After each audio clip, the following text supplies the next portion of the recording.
နွေရာသီမှာရေစာပြေအောင်အပူတက်တာအောင်ဆိုပြီးဖယဲသီးတွေကိုဖိုက်ကားနေအောင်အများကြီးစားတတ်တဲ့အကျင့်တင့်မှာရှိနေလားဖယဲသီးဟာကျန်းမာရေးအတွက်အရန်ကောင်းပေမဲ့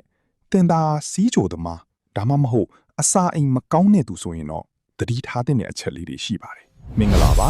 Tips for Health Channel ကနေကြိုဆိုပါတယ်ဒီနေ့မှာတော့နွေရာသီရဲ့ဆေးစွမ်းကောင်းဖယဲသီးကိုစားတဲ့အခါလူအများစုဂတိမထားမိတတ်တဲ့ဘေးထွက်ဆိုးကျိုးတွေအကြောင်းကိုပြောပြပြီးသွားမှာပါပထမဆုံးနဲ့အရေးအကြီးဆုံးကတော့စီးချိုသမားတွေပါဖယဲသီးမှာရေဓာတ်90%ကျော်ပါဝင်ပြီးမြဲကြံတဲ့အပိုင်းမှာတဘာဝတခြားဓာတ်တွေအများကြီးပါဝင်ပါတယ်ဖယဲသီးရဲ့ glycemic index လို့ခေါ်တဲ့တခြားဓာတ်တက်စေတဲ့အညွှန်းကိန်းဟာအရန်မြင့်မာတဲ့အတွက်အများကြီးစားလိုက်တဲ့အခါသွေးတွင်းတခြားဓာတ်ကိုရုတ်တရက်အမြန်ဆုံးထိုးတက်သွားစေပါတယ်ဒါကြောင့်စီးချိုသမားတွေအနေနဲ့ဖယဲသီးကိုစားချင်ရင်တောင်တစ်ခါစားရင်တီးငယ်တဲ့တစ်စိတ်နှစ်စိတ်ထက်ပိုမစားသင့်ပါဘူးဒုတိယအချက်ကတော့အစာမကြေတာနဲ့ဝမ်းပြက်ဝမ်းလျှော်ဖြစ်တာပါဖယဲသီးမှာ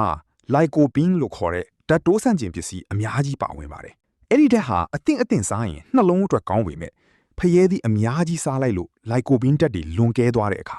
အစာအိမ်ကြွက်သားတွေကိုဒုက္ခပေးပြီးလေပွားတာအစာမကြေတာနဲ့ဝမ်းလျှောတာတွေကိုဖြစ်စေပါတယ်တတိယချက်အနေနဲ့ဖယဲသီးကိုညအိယာဝင်ခါနေလုံးဝမစားသင့်ပါဘူးညဘက်ဇီဝကမ္မဖြစ်စဉ်နှေးကွေးချိန်မှာရေဓာတ်နဲ့တကြားဓာတ်များတဲ့ဖယဲသီးကိုစားလိုက်ရင်အစာချေစနစ်ကိုဝန်ပိစေပါတယ်ဒါအပြင်စီးခဏသွားလို့ညဘက်အိပ်ဖြတ်တာကိုလည်းဖြစ်စေပါတယ်တင်ကောနွေရာသီရောက်ရင်ဖယဲသီးကိုတစ်ခါစားရင်ဘယ်လောက်စားဖြစ်လဲဆိုတာကောမန့်မှာပြောပြခဲ့ပါဦးအရသာရှိပေမဲ့တန်စည်းလွန်ပြီးဆိုတာတွေသတိပြုပြီးပါ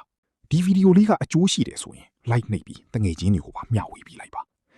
နောက်ထပ်ကျမ်းမာရေးဗဟုသုတတွေအမြဲကြည့်ရှုနိုင်ဖို့ကျွန်တော်တို့ရဲ့ Tips for Health Channel ကို subscribe လုပ်ထားဖို့မမေ့နဲ့